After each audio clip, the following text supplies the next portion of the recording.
মানুষের জীবনের একটা গুরুত্বপূর্ণ পার্ট হচ্ছে ঘুম। যার ঘুম ঠিক আছে তার কাজ ঠিক আছে, যার ঘুম ঠিক আছে তার পড়াশোনা ঠিক আছে। ঘুম ঠিক আছে দুনিয়াতে ভালো থাকতে পারে, ঘুম ঠিক আছে দিনটা ভালো কাটে। ঘুম যার ঠিক নাই সব কাজে অস্থিরতা। আল্লাহ রাসূল সাল্লাল্লাহু আলাইহি ওয়াসাল্লাম রাত্রে কয় ঘন্টা ঘুমাইতেন এবং ঘুমের আগে তিনি কি কি কাজ করতেন, এই কাজগুলো আপনি করেন না দেখে খারাপ স্বপ্ন দেখেন। এই কাজগুলো করেন না দেখে আপনি ঘুমের মধ্যে খালি ভয় পান। এই কাজগুলো করেন না দেখে আপনার ভালো ঘুম হয় না। এই কাজগুলো করেন না দেখে আপনি বিপদে পড়েন। কয়দিন পর পর ঘুমের মধ্যে মানুষের স্ট্রোক পর্যন্ত করে ফেলছে। কেন? কারণটা কি? আপনাকে একটা বিষয় বলি। ঘুমানোর কিছু আদব আছে যে কাজগুলো আল্লাহ রাসূল সাল্লাল্লাহু আলাইহি ওয়াসাল্লাম করতে বলেছেন। ঘুমের মধ্যে অনেক সময় বদজিন ডিস্টার্ব করে, ঘুমের মধ্যে বোবা জিন অনেক সময় ডিস্টার্ব করে। তো নবীজি সাল্লাল্লাহু আলাইহি ওয়াসাল্লাম যে ফর্মুলা ইউজ করতেন, তিনি অজু করতেন। অজু করে বিছানাটা লুঙ্গি দিয়ে ঝেড়ে ফেলতেন। লুঙ্গি দিয়ে, আপনাকে লুঙ্গি দিয়ে ঝাড়তে হবে বিষয়টা এরকম জরুরি না, কিন্তু আপনার ঘরে যদি গামছা থাকে, ঝাড়ু থাকে, আপনি ঝাড়ু দিয়েও ঝাড়তে পারেন বিছানাটাকে। মনে রাখবেন, অনেক সময় বিছানার উপরে আপনারা মেলামেশা করেন, স্বামী স্ত্রী মেলামেশার পরে নাপাকি ওখানে লেগে যায়, 3 দিন 4 দিন পুরো মাসেও বিছানাটা চেঞ্জ করে না, এরকম কবিসও আছে। পুরো মাসে বিছানা চেঞ্জ করে না। ছাত্রদের হল, মেস, তারপরে মাদ্রাসাতেও আমি দেখেছি কিছু ছাত্র আছে ভাই, বিশ্বাস করেন, যেই বিছানা এবং যে বালিশে ঘুমাচ্ছে ওই বিছানা কি স্বপ্নদোষ হয় না?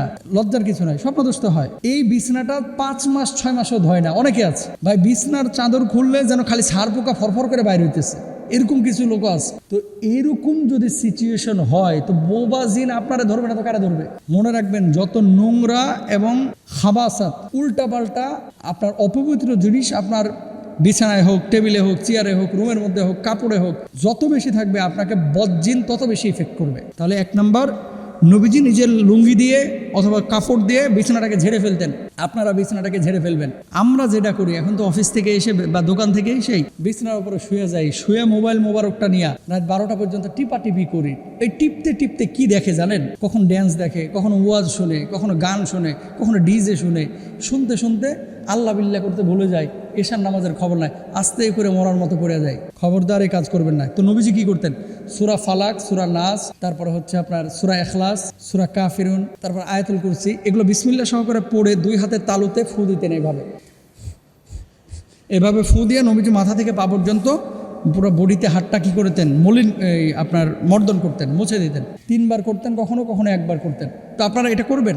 এটা করার পরে যেটা হয়, আপনার শরীরটা বন্ধ হয়ে গেল। অজু করার পরে যখন এটা করবেন, আপনার শরীর বন্ধ হয়ে গেল। এখন বদজিন আপনারা আর ইফেক্ট করতে পারবেন না। আর একটা বড় খারাপ অ্যাটিটিউড বা খারাপ স্বভাব আমাদের আছে। কি আছে? খেয়াল করেন, বুকটারে বালিশের নিচে অনেকে দেয় আর নিতম্বটাকে আকাশের দিকে দেয়। বুঝেন নাই? উপর হয়ে আসো, এক কথায় বুকটারে নিচে আর নিতম্বটারে উপরে। এই চরিত্রটা, এই স্বভাবে যারা ঘুমান, বদজিনের কাছে, শয়তানের কাছে এই চিত্রটা সবচেয়ে প্রশান্তিদায়ক।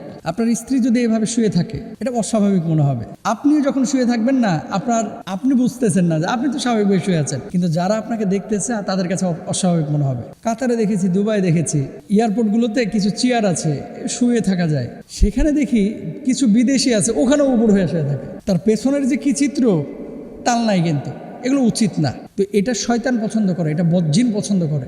নবীজি সাল্লাল্লাহু আলাইহি ওয়াসাল্লাম এটা পছন্দ করতেন না। নবীজি কি বলেছেন? ডান কাত হয়ে দোয়া পড়ে ঘুমানোর কথা বলেছেন। এরপরে যদি আপনার পার্শ্ব পরিবর্তন করতে গিয়ে আপনি বাম কাত হয়ে যান, কোনো সমস্যা নাই। কি দোয়া পড়বেন? আল্লাহুম্মা বিসমিকা আমুতু ওয়া আহইয়া। তো নবীজি সাল্লাল্লাহু আলাইহি ওয়াসাল্লাম এটা করতেন। আর 2 রাকাত নামাজ পড়ে, পারলে নফল নামাজ পড়ে তাহাজ্জুদটা পড়ে শোয়ার চেষ্টা করবেন যদি দেরি হয়ে যায়। আর নতুবা আপনি শেষ রাত্রে উঠে তাহাজ্জুদটা পড়বেন। খারাপ স্বপ্ন যদি দেখে ফেলেন, তাড়াতাড়ি উঠে যাবেন। উঠে যাওয়ার পরে বাম দিকে 3 বার থুতু নিক্ষেপ করবেন। পুরো গাল ভরা থুতু না, থু থু থু এরকম ভাব করবেন। 3 বার থুতু নিক্ষেপ করে আউযু বিল্লাহি মিনাশ শাইতানির রাজিম পড়বেন 3 বার। এরপরে বলবেন লা হাওলা ওয়ালা কুওয়াতা ইল্লা বিল্লাহ। আয়াতুল কুরসি পড়ে বুকে ফু দিয়ে তারপরে ডান কাঁধে শুয়ে যাবেন। আল্লাহ তাআলা বোঝার তৌফিক দান করুন। আসসালামু আলাইকুম।